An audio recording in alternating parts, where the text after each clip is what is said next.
Salut à toi, investisseur immobilier et repreneur d'entreprise. Aujourd'hui, je vais t'expliquer pourquoi je dois freiner la croissance de ma conciergerie en sous-location. Alors, reste jusqu'au bout de cette vidéo.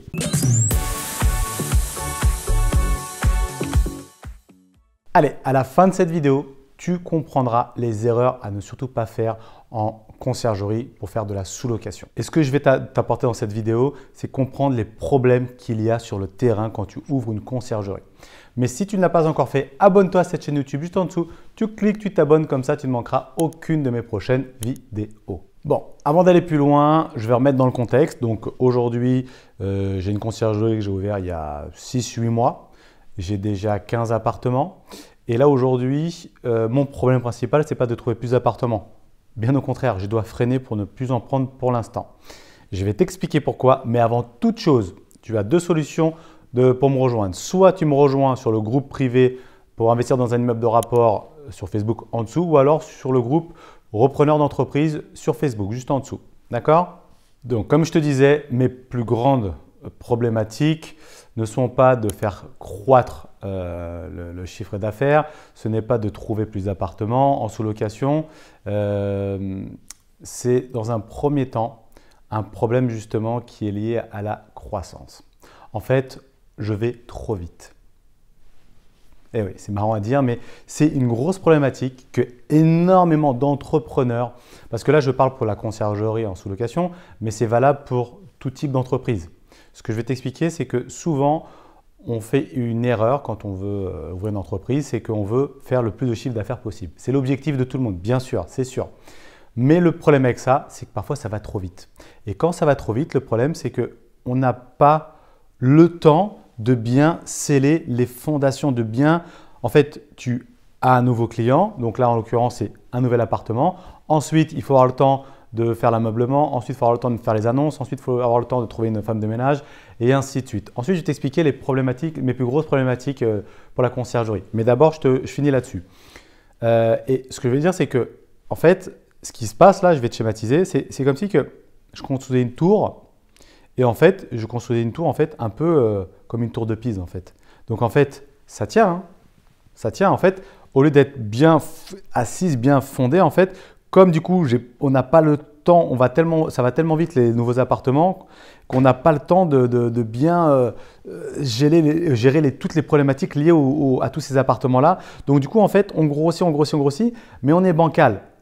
Mais le problème, c'est qu'au moindre coup de vent, si tu es bancal, tu vas tomber. Donc tant qu'il n'y a pas de vent, ça va. Et quand je dis bancal, coup de vent, c'est-à-dire que ok, si tu es bancal, mais que pour l'instant, tu n'as pas de problématique, il n'y a pas le Covid qui arrive et qui fait que tu ne peux plus louer aucun appartement. Enfin voilà, ce que je veux dire, c'est qu'il faut vraiment être bien ancré.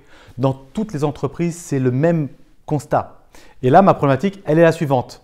L'expérience que tu dois avoir et que je te partage, c'est que quand tu vois ce genre de choses-là, j'ai connu des gens qui se sont plantés, qui ont fait des faillites, pas forcément à la conciergerie, mais parce qu'ils allaient trop vite, parce qu'en fait, ils étaient victimes de leur succès. Mais du coup, en fait, ils se concentraient plus que sur le développement du chiffre d'affaires, mais pas sur ce qui était existant. Donc, du coup, c'est trop bancal. Voilà, ça, c'est très important de me prendre en compte. Donc là, en fait, à un moment donné, il faut juste temporiser. L'idée, ce n'est pas de s'arrêter, c'est on temporise. Ok, même si on doit perdre une semaine, 2 semaines, 15 jours, 3 semaines, 1 mois, il faut les perdre pour mieux repartir. Il faut les perdre pour remettre tout au clair. Ok, en clair, tout est à niveau, c'est bon, on peut repartir à fond sur le chiffre d'affaires. Et crois-moi, là, l'idée, c'est juste, du coup, je vais juste avoir perdu un peu de temps sur mon business plan, mon prévisionnel, mais ce n'est pas grave. Je préfère avoir perdu un peu de temps sur mon prévisionnel et du coup, de décaler d'un mois ou deux sur mon objectif que je m'étais fixé à 2 ans ou à 3 ans ou à 4 ans, mais au moins être serein parce que tout est bien mis en place et demain, si j'ai une grosse problématique qui arrive, je pourrais l'encaisser parce qu'on est solide, parce qu'on est bien ancré dans le sol. Tu comprends ce que je veux te dire? En tout cas, maintenant, je vais te donner aussi mes plus grosses contraintes, mes problèmes qui font que justement, on va tellement vite qu'on n'a pas le temps de gérer ces petits problèmes-là qui m'empêchent de développer le chiffre d'affaires encore plus rapidement. Parce que là, l'objectif, c'était de faire un appartement, on rentrait un nouvel appartement en sous-location par semaine, soit 4 par mois. Objectif, c'était fin 2022, si je ne me trompe pas, c'est 2022 normalement, on à être à 60 appartements. Voilà, 60 appartements qui allaient être valorisés plus de 700 000 € à la revente. Voilà, c'est énorme, sans compter l'argent que ça génère tous les mois. Donc, ce qui fait que je suis obligé de temporiser là-dessus, c'est des problématiques qu'on ne voit pas forcément quand on n'est pas sur le terrain. Internet. La plus grosse problématique qui nous fait perdre le plus de temps pour la mise en place d'appartements, c'est Internet. La connexion Internet. En fait, ça va dépendre où tu es, mais souvent, vraiment la plus grosse problématique que je rencontre dans les appartements, c'est Internet. Soit parce que le débit est complètement nul, soit parce que Internet n'est pas encore vraiment mis. En fait, il faut faire venir un installateur. En fait, il y a tout le temps des problèmes avec Internet. Et donc, plus tu as d'appartements et plus tu as ces problèmes-là.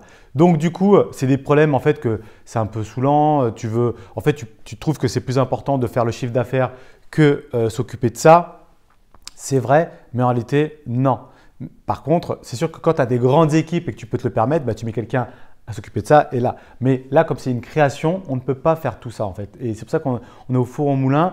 Et le problème, c'est que voilà, il faut quand même finalement s'occuper de ça. Autre chose, trouver la femme de ménage qui va gérer les appartements. C'est aussi une problématique qui prend du temps. Ok, tout ça on arrive à faire, mais c'est des choses qui prennent du temps. Donc la gestion des équipes concrètement, ça prend du temps. Mais bon, quand ça tourne, ça tourne. L'ameublement, vu qu'on prend des appartements qui ne sont pas meublés ou parfois ils sont un petit peu meublés, mais il faut quand même toujours continuer à rajouter de l'ameublement, de la décoration. C'est pareil, ça prend énormément de temps. Et la problématique de l'ameublement, surtout à ce jour, en période de Covid, c'est la disponibilité de l'ameublement en fait. Et c'est ça qui nous fait perdre beaucoup de temps. Parce que on commande, que ce soit sur Ikea ou ce que tu veux, tu dois aller chercher. Finalement, au dernier moment, ils te disent que ce n'est pas disponible. Donc, du coup, tant que tu n'as pas, même s'il te manque une seule élément, si tu as tout, mais il te manque le canapé, eh bien, en fait, ton appartement, il est bloqué. Peut-être ça va durer 2 semaines, peut-être 3 semaines. Mais tu veux ce canapé-là et tu dois attendre. Et c'est ça qui fait qu'on perd du temps. Si tout ce que je viens de te dire n'existait pas, on serait encore plus loin aujourd'hui. Mais il faut voir que sur le terrain, ça se passe comme ça. Pareil, sur les sites Airbnb, Booking, c'est pareil. Donc déjà, il faut rédiger les annonces, ça prend du temps. Ça, c'est une chose. Ça allait vite. Mais parfois, on a des problématiques. C'est qu'en plus, il y a un channel manager qui rentre en compte. Ensuite, plus tu as d'appartements, plus il commence à avoir des dysfonctionnements. Parfois, le channel manager qui donne les informations au site internet Airbnb par exemple ou Booking, ils ne sont pas transmises parce qu'en fait, on ne sait pas pourquoi, mais ça pose des problèmes. Donc du coup, après, parfois, c'est possible que ton annonce elle soit retirée par Airbnb à cause du channel manager parce qu'en fait, il a planté des clients. Ce n'est pas nous qui avons fait exprès, mais je veux dire.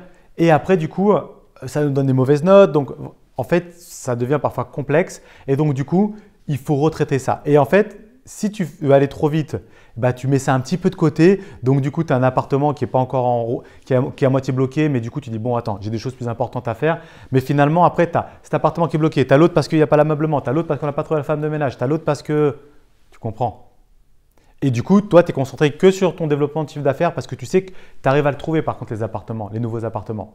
Et c'est là qu'il faut faire très attention. C'est que là, à un moment donné, quand ça commence à être trop de petits problèmes à gauche, à droite, stop, on temporise, c'est le moment. On arrête, on règle les problèmes un à un, on prend le temps que ça doit prendre, on essaie d'aller le plus vite possible, mais on prend le temps que ça doit prendre.